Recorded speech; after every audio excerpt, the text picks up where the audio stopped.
Assalamualaikum warahmatullahi wabarakatuh. Alhamdulillah alladzi arsala rasulahu bil huda wa dinil haq liyuzhirahu 'alad dini kullihi walau karihal musyrikun. Asyhadu la ilaha illallah wahdahu la syarikalah lahul mulku wa lahul hamdu wa huwa ala kulli syai'in qadir. Amma ba'du, anak-anak Bapak yang saat ini berada di rumah, khusus kelas 9 unggulan dan plus, hari ini saya sebagai guru kemuhammadiyahan, mungkin diantara anak-anak Bapak semua ada yang belum kenal mungkin, ya kan? Kalau yang mungkin sekolahnya di SD Muhammadiyah mungkin kenal, tapi mungkin yang sekolah di luar SD Muhammadiyah banyak yang belum kenal. Jadi mungkin kalau nggak kenal kan nggak sayang kan begitu. Jadi anak Bapak mungkin perlu saya sampaikan di sini, nama Bapak di sini Dr. Andes Sumarno MA. Barangkali nggak asing lagi lah buat anak Bapak semua, ya. Nah, bagaimana kabarmu hari ini? Sholat subuhnya tadi pagi macam mana? Sholat kan? Barangkali karena kita sebagai kader Muhammadiyah, sebagai kader agama Islam, kita harus melaksanakan perintah Allah, yaitu sholat 5 waktu.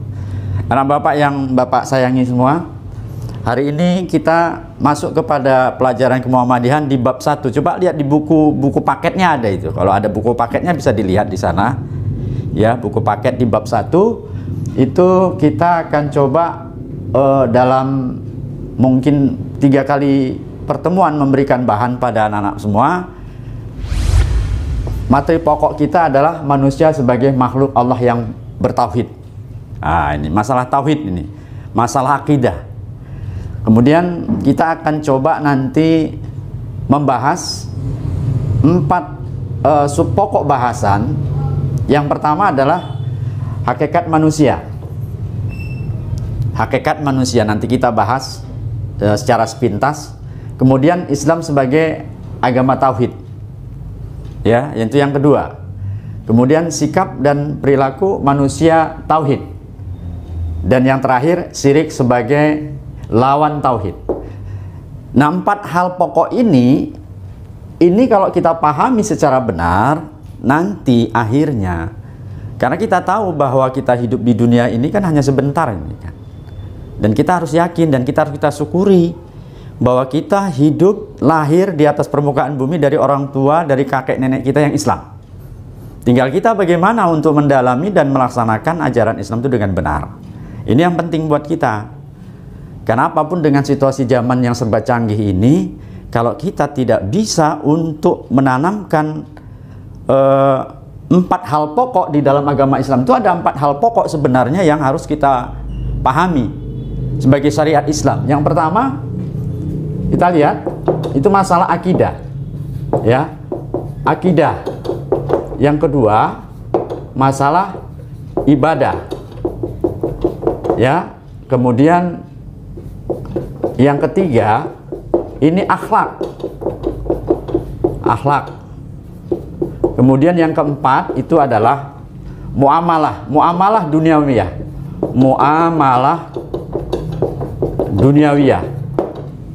Ini 4 hal pokok ini nggak bisa dipisahkan satu dengan yang lainnya. Bahkan mungkin yang harus kita pahami di sini, anak-anak Bapak semua, menyangkut dengan akidah. Akidah ini menyangkut dengan keyakinan. Keyakinan kita kepada Allah bahwa Allah itu adalah sebagai Tuhan yang esa. Nah, ini kita lihat di sini. Nanti kita akan bisa memahami.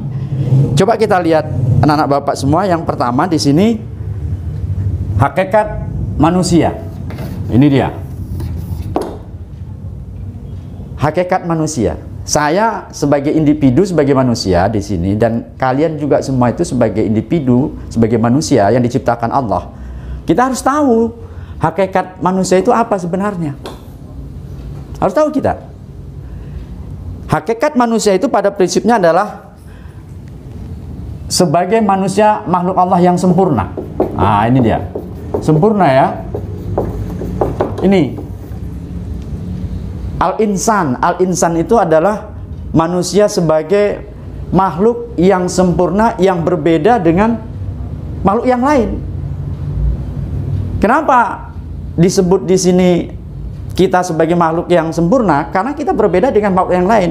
Perbedaan yang sangat mendasar di situ adalah kita oleh Allah diberikan apa itu? Akal, ya kan? Diberikan hati. Ini. Kalau hewan itu tidak ada diberikan akal oleh Allah. Dia hanya naluri. Tapi kalau kita diberikan akal dan hati.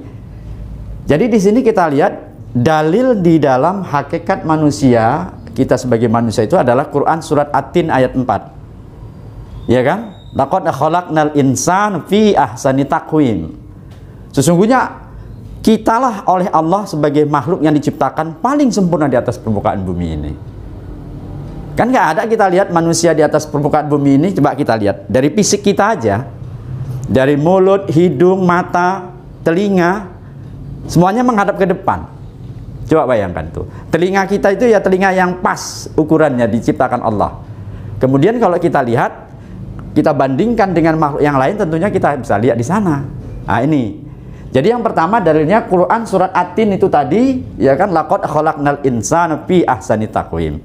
Kemudian kita lihat Quran surah Az-Zariyat ayat 56. Nah, di situ menunjukkan fungsi ataupun tujuan Allah menciptakan kita di atas dunia ini. Apa itu?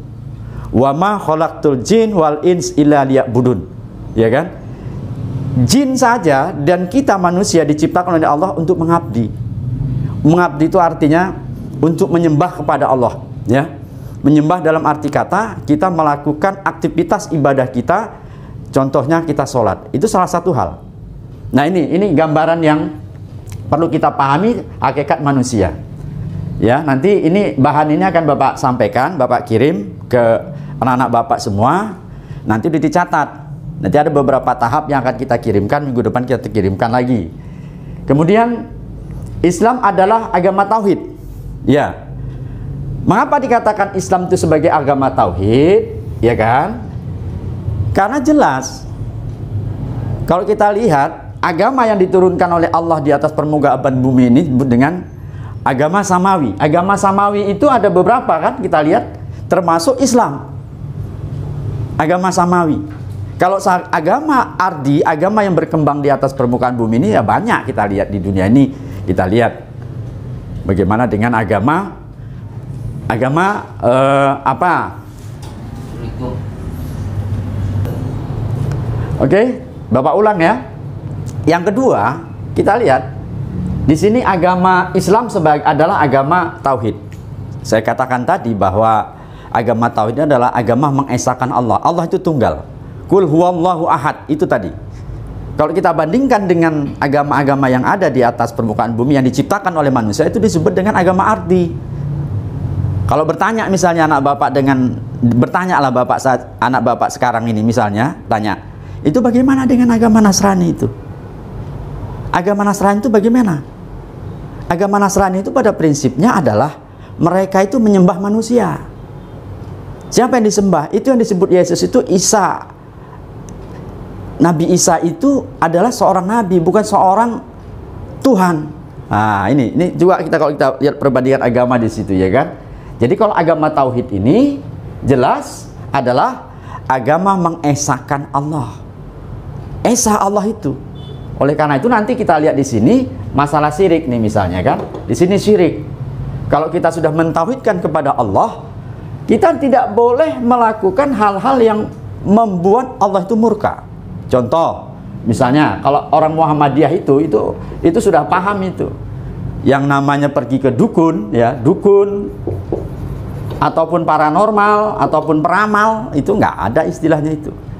Karena di dalam Al-Qur'an sudah jelas bahwa orang yang walaupun sholatnya hebat, ya kan, sholatnya hebat luar biasa, tapi ketika dia misalnya anaknya sakit, dia bukan datang ke dokter duluan, tidak. Dia datang ke orang pintar. Dia datang kepada orang yang disebut dukun. Dia minta di sini. Oh, ini anakmu ini semalam kan habis maghrib dibawa jalan-jalan. Ditanya orang tuanya, iya.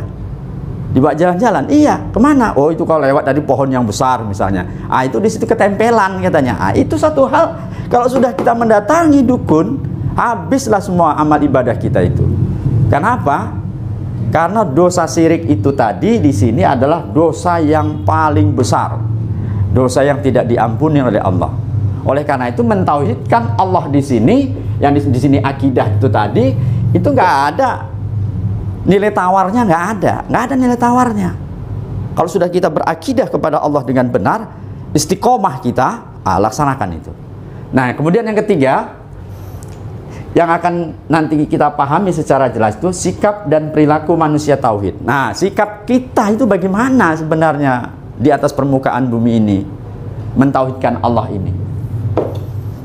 Kalau sudah kita mentauhidkan Allah, maka kita di dalam setiap hari itu, ketika malam mau tidur, kita berdoa, kemudian kita punya rencana yang akan kita rencanakan itu nanti kita harus pahami, belum tentu rencana itu yang kita buat itu akan bisa dilaksanakan. Kenapa? Karena semuanya itu Allah yang akan menentukan. Kita hanya bisa merencana, tapi Allah yang akan menentukan. Nah, yang terakhir, syirik. Ya. Nah, ini dia. Syirik. Apa itu syirik coba? Mungkin anak bapak selama ini pernah dengar syirik. Syirik, ya kan?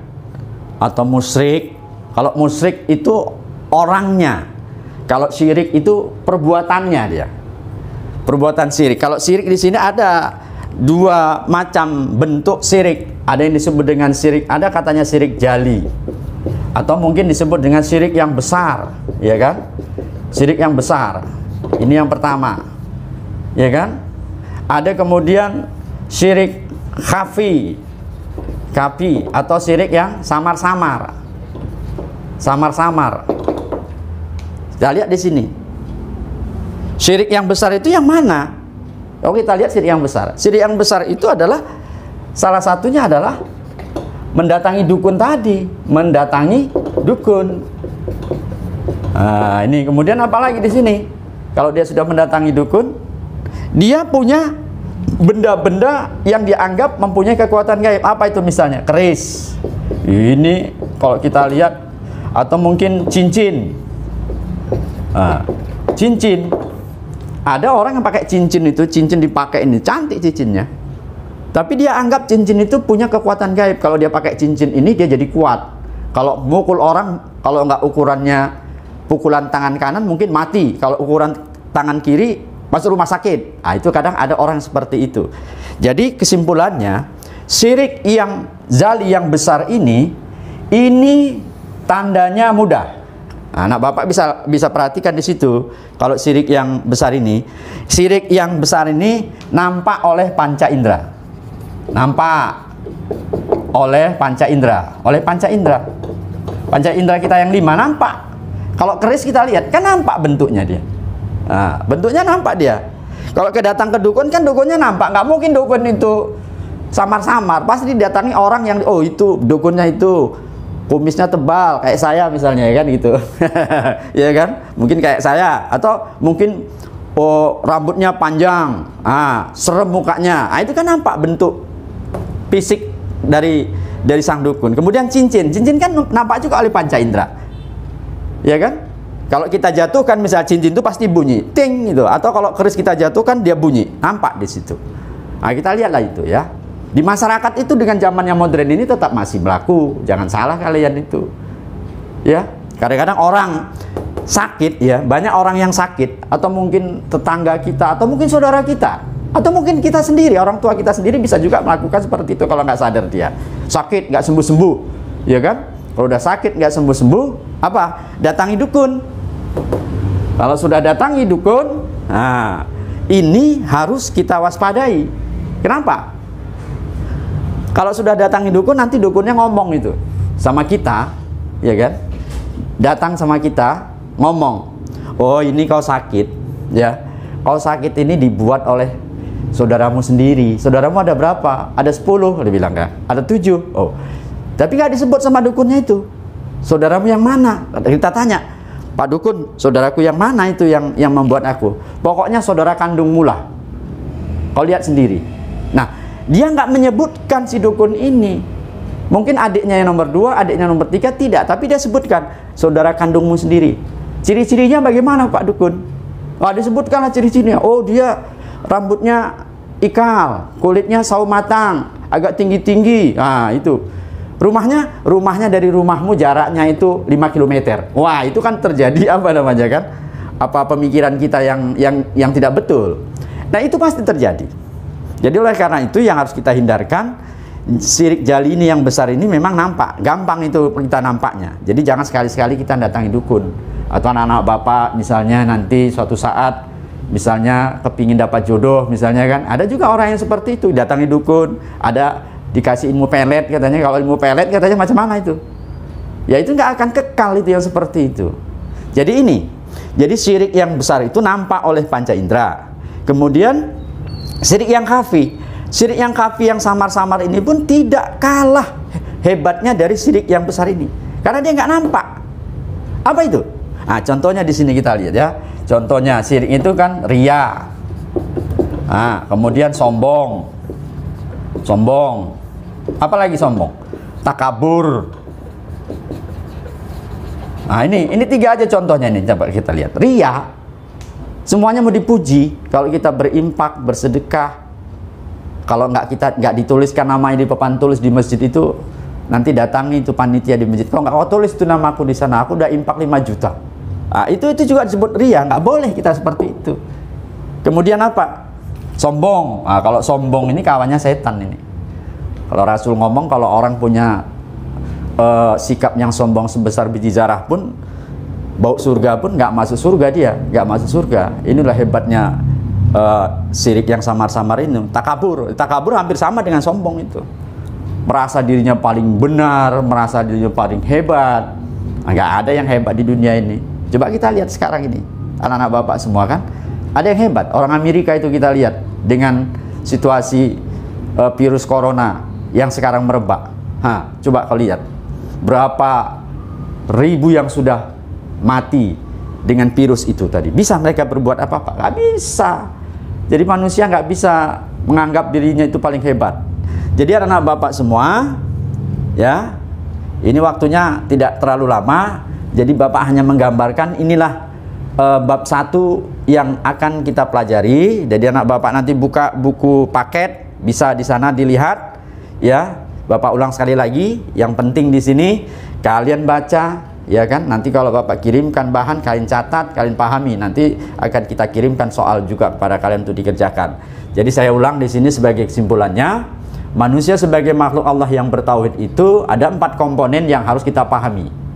Ya, yang pertama hakikat manusia di mata Allah. Bagaimana hakikatnya itu? Tadi dalilnya Quran surat At-Tin ayat 4 dan Az-Zariyat ayat 56. Kemudian B, Islam adalah agama tauhid. Islam itu agama tauhid, bukan agama yang diciptakan oleh manusia. Tidak, dia dikirim, didatangkan oleh Allah dan melalui malaikat Jibril kepada Nabi Muhammad SAW. Kemudian sikap perilaku manusia tauhid, ya kan? Sikapnya bagaimana kita? Kemudian syirik itu tadi sebagian besar sudah Bapak jelaskan di sini. Dan intinya tadi kemudian yang harus anak-anak pahami bahwa syariat Islam itu menyangkut 4 komponen ini. 4 komponen ini harus kita laksanakan dengan baik. Akidah tadi menyangkut dengan tauhid, jangan menyimpang sedikit pun. Ya, jangan menyimpang sedikit pun. Kemudian ibadah itu kan banyak, mulai dari sholat, puasa, zakat, haji, dan seterusnya. Kemudian akhlak. Kita harus punya akhlakul karimah. Sebagai bentuk wujud nyata dari bentuk ibadah sholat kita itu, kita harus berbuah akhlak. Rasulullah sendiri diturunkan oleh Allah di permukaan bumi ini tidak lain adalah untuk menyempurnakan akhlak. Tidak lain. Kemudian yang terakhir muamalah duniawiyah. Silahkan. Allah tidak membatasi bagaimana kita memperlakukan hidup kita di atas dunia ini, tetapi yang jelas antum a'lamu bi umuri dunyakum. Kamu mengetahui masalah dunia. Kalau masalah dunia itu dibolehkan oleh Allah, silahkan. Tetapi kalau masalah dunia yang kita kerjakan itu tidak ada tuntunan dan tidak ada aturan-aturan dari Allah dan Rasul, silahkan ditinggalkan. Supaya apa? Karena tujuan kita tidak lain di atas permukaan bumi adalah untuk mengabdi kepada Allah sesuai dengan surat Az-Zariyat tadi. Barangkali ini anak bapak semua, terima kasih. Jangan lupa ya di rumah, walaupun kita belajar melalui daring seperti ini, anak-anak Bapak semua tetap semangat dan jaga kesehatan. Ya, kalau keluar rumah pakai masker. Karena di Medan pun kita perkembangan COVID ini juga terus bertambah. Jadi apapun ceritanya, kita bisa berikhtiar. Semuanya itu Allah. Tapi kalau kita nggak berikhtiar, apa yang terjadi? Kita keluar rumah tidak pakai masker, kemudian ngumpul-ngumpul di sana, nggak ada artinya semuanya itu. Jadi tetap semangat, tetap istiqomah. Yakinkan kepada Allah bahwa Allah itu akan menolong hambanya kalau kita menolong agama Allah. Kita lihat Quran surat Muhammad ayat 7. Ya ayyuhallazina amanu in tansurullaha yansurkum